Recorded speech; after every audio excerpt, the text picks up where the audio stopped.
গাজৰ হালৱা বনাবৰ কাৰণে মই লৈছোঁ ইয়াতে আধা কিলো গাজৰখিনি ভালদৰে ধুই মই বাকলিখিনি গুচাই লৈছোঁ আৰু লৈছোঁ বাদাম আৰু কাজু মই তাক সৰু সৰুকৈ টুকুৰা কৰি কাটি লৈছোঁ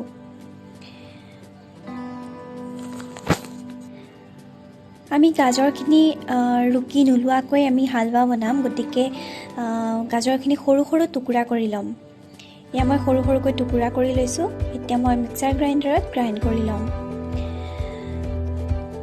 গাজৰখিনি গ্ৰাইণ্ড কৰি ল'লোঁ এতিয়া বলক গেছৰ ফালে যাওঁ মই কুকাৰটো গেছত বঢ়াই দিলোঁ আৰু গৰম হোৱাত ঘি দি দিলোঁ আপুনি যিমানে ঘি ইউজ কৰিব সিমানে বেছি টেষ্টি হ'ব এতিয়া দুটা ইলাইচি অলপ থেতেলিয়াই দি দিছোঁ যাতে স্মেলটো আহে ইলাইচিৰ তাৰপিছত কুটি লোৱা বাদাম আৰু কাজুখিনি মই দি দিছোঁ ঘিত অলপ 3-4 ছেকেণ্ডৰ কাৰণে অকণ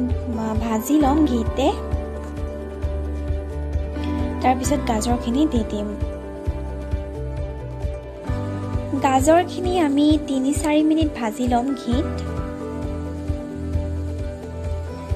যেতিয়া অকণ ধুনীয়া গোন্ধ এটা আহিব তেতিয়া আমি গাখীৰ দি দিম ইয়াতে মই 1 কাপ গাখীৰ ব্যৱহাৰ কৰিছোঁ গাখীৰখিনি দি ভালদৰে লৰাই দিম মিলাই দিম গাখীৰৰ সৈতে গাজৰখিনি এতিয়া কুকাৰৰ ঢাকনখন মাৰি আমি দুটা চিটি আহিবলৈ দিম মিডিয়াম ফ্লেমত গেছটো ৰাখিম আমাৰ দুটা চিটি আহি গ'ল এতিয়া কুকাৰটো ঠাণ্ডা হ'ব দিম নিজে তাৰ মাজতে আমি নুখুলো নিজে নিজে ঠাণ্ডা হোৱাৰ পিছতে আমি কুকাৰটো খুলিম আমাৰ কুকাৰ ঠাণ্ডা হৈ গৈছে এতিয়া খুলিলো চাওক আমাৰ গাজৰখিনি ভালকৈ সিজি গ'ল এতিয়া আকৌ গেছটো অন কৰিম তাৰপিছত ভালদৰে এবাৰ মিলাই দিম গাজৰখিনি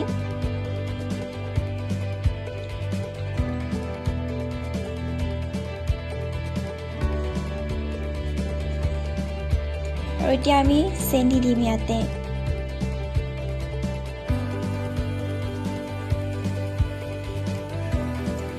চেনিখিনি দিয়াৰ পিছত আমি 3-4 মিনিটৰ কাৰণে ভাজিম গাজৰখিনি চেনিৰ সৈতে মিলাই যাতে চেনিখিনি ডিজলভ হৈ যায়